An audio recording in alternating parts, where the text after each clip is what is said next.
Hello everyone, welcome to my YouTube channel. और आज हम आपके पास लेके आए हैं एक ऐसा स्टोरी जिससे बहुत लोग अनभिज्ञ हैं। जी हाँ, ये सच्ची घटना पे व्याख्या है। तो आज महाभारत का युद्ध चल रहा है और महाभारत के युद्ध का आज 7वां दिन है। जब महाभारत का युद्ध चलता था तो आप सबको पता होगा, सबके शुरुआत में सुबह में एक ध्वनि स्टार्ट होती है शंखनाद, और शाम को सूर्यास्त के बाद भी शंखनाद होता था। जब शंखनाद खत्म हो जाएगा तब उसके बाद कभी भी फिर युद्ध रात में नहीं हो सकता था। तो जब शंखनाद खत्म हो जाता था उसके बाद सारे सबको, अर्थात जो भी व्यक्ति उस युद्ध में उस दिन मारा जाता था, उसको कौरव और पांडव के लोग अपने अपने घर पे भिजवा देते थे। तो जब आज कर्ण का वध हुआ उसके बाद पांडव तो खुशी से घूम रहे थे, नाच रहे थे, झूम रहे थे, क्योंकि सबको पता था कि कर्ण एक बहुत ही बड़ा अनभिज्ञ हथियार है कौरवों के लिए। लेकिन कौरव के वहाँ पे सब शोक का समय था, क्योंकि सब लोग शोक में व्याकुल थे कि अब क्या होगा, अब तो सारे के महारथी खत्म हो चुके हैं। उसी समय अर्जुन ने देखा उनकी माँ कुंती। कुंती कौन थी? 5 पांडव की जो भी माता थी, जिनका नाम था कुंती और जिसके पति का नाम था पांडु, और इसलिए पांचों भाई को पांडु पुत्र कहा जाता था, जिसमें युधिष्ठिर, भीम, अर्जुन और नकुल सहदेव थे। तो कुंती को देखा अर्जुन ने कि वो दूसरे खेमा का अर्थात पांडव नहीं, कौरव के खेमे में जाके वहां पे एक सब के पास रो रही थी, बहुत ही बिलख रही थी। जब उसको रोते हुए देखा तो अर्जुन वहां पहुंचा। अर्जुन ने देखा कि कुंती जो है वो कर्ण को के सब के पास रो रही है और कर्ण के सर को अपने गोद में लेके रो रही है। इससे अर्जुन दुखी हुआ और उसने बोला कि माता, ये तो हमारा दुश्मन है, ये तो शत्रु है, आप शत्रु के लिए आंसू क्यों बहा रहे हो? आपकी तो आंसू बहुत कीमती है। तब दुर्योधन को भी गुस्सा आया कि भाई ऐसा क्यों हो रहा है, कुंती क्यों वहां आके आंसू बहा रही है। फिर दुर्योधन वहां से चला गया। कुछ समय बाद जब अर्जुन ये बात कह ही रहा था तब वहां युधिष्ठिर पहुंचा। युधिष्ठिर ने पूछा, क्यों माता आप ऐसा कर रही हो? फिर भीम ने भी कुंती से पूछा कि आप ऐसा क्यों कर रहे हो? आप अपने शत्रु, जो भी हमारा शत्रु है, उसके लिए आंसू बहा रही हो। तब कुंती ने भीम को एक थप्पड़ लगाया। उसने बोला, ये शत्रु नहीं, ये तुम्हारा भाई है, ये तुम्हारा भाई है। ये बात सुनते ही सबकी हालत खराब हो गई कि यह हमारा भाई कैसे हो सकता है, क्योंकि हमारे तो 5 ही भाई हैं। अर्जुन ने कहा, माताश्री हमारे तो 5 ही भाई हैं। कौन से? युधिष्ठिर, भीम, अर्जुन, नकुल और सहदेव।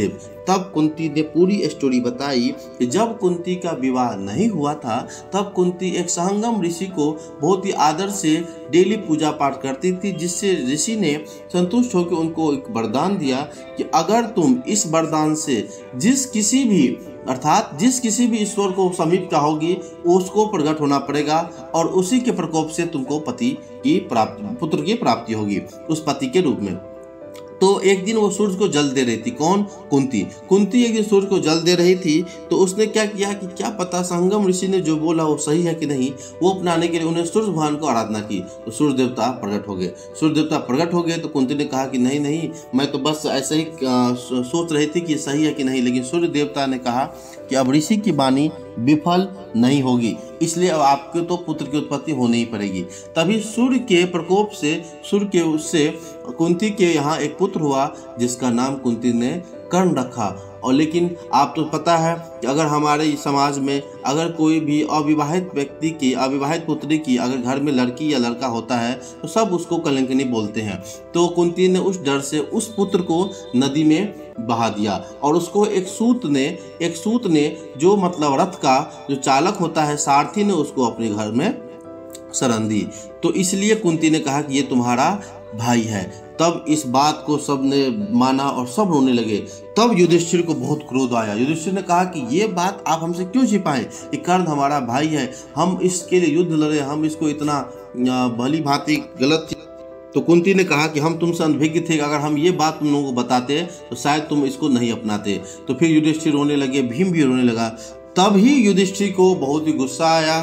फिर युधिष्ठिर ने अपने हाथ में जल लिया और उसने उस समय क्रोध में बोला कि आज से मैं संपूर्ण नारी जाति को, फिर सुनिएगा दोस्तों, संपूर्ण नारी जाति को ये श्राप देता हूँ कि आज के बाद कोई भी स्त्री, कोई भी नारी अपने पेट में अर्थात अपने अंदर कोई भी ऐसी बात नहीं रखेगी। वो सारी की सारी बात कहीं ना कहीं किसी न किसी के साथ अर्थात या तो पुत्र के साथ, या तो पुत्री के साथ, या तो पति के साथ, या तो माता के साथ, या अपने पिता के साथ, किसी न किसी के साथ वो जरूर इसको बोलेगी।